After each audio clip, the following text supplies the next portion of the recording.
Hello, everyone. This is Alfonso Dilanoes, co-founder and co-CEO at UserZoom. Today, I'm joined by a dream team here, a product team, design team, research team members. So we're talking about how to incorporate UX research into the product design and development lifecycle or process.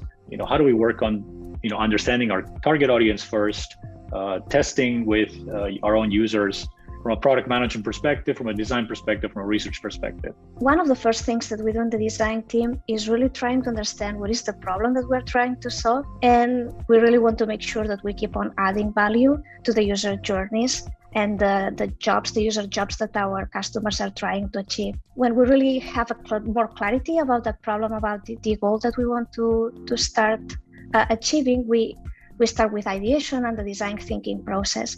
And basically, during this phase, we explore different ideas and we come up with possible solutions. And then we make sure that we validate them with research. When we were trying to come up with the solution for allowing our customers to be able to set up availability on their calendars in order for participants to book sessions, we started ideating about calendar, and we wanted to understand what were their needs.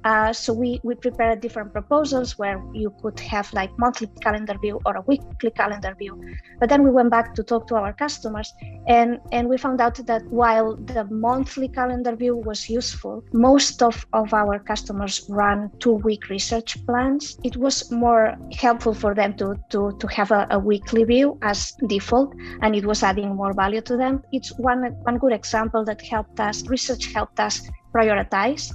We make customer and user research a primary input to how decisions are made across the 3 phases of our product development lifecycle. These 3 phases include roadmap validation, design iteration, and UX measurement after the implementation. So in our product team, user research has been an integral component to identify where we're providing value to our customers, where there's gaps that exist today where we need to continuously improve, and really identifying where we can drive more competitive differentiation.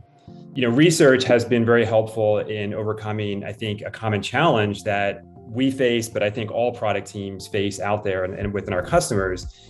And that's really, defining scope for new innovation. And how do we do that and identify what's providing the most value to our customers in the near term? What can we deploy with resources available? And how do we really best evolve that scope over time? And that's where really user research and customer research has been fundamental in really making those and supporting those decisions. Research, as everyone here said, in our team happens throughout the product development lifecycle.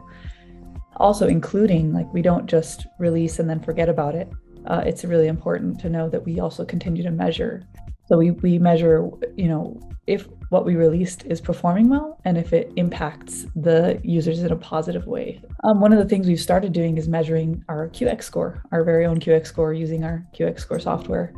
And that helps us baseline the user experience and understand, with that easy to understand score, as well as the qual feedback we get with it, where are the opportunities that we can improve the product. It's an iterative process. We think about the product lifecycle we just went through, and the QX score baselines where experiences are, and then when you make improvements, how it's improving that score. But then it's an iterative process to also highlight where there's still opportunities to make additional improvement, to influence your roadmap, and then iterate further into continuous iteration and design iteration. Digital product is continuously changing, so the need for continuous measurement of the quality of that experience is absolutely necessary. In the end, the customers expect innovation, and their mental models keep on changing as different digital experiences across all the different digital experiences keep on evolving. Part of our culture is to be data-driven,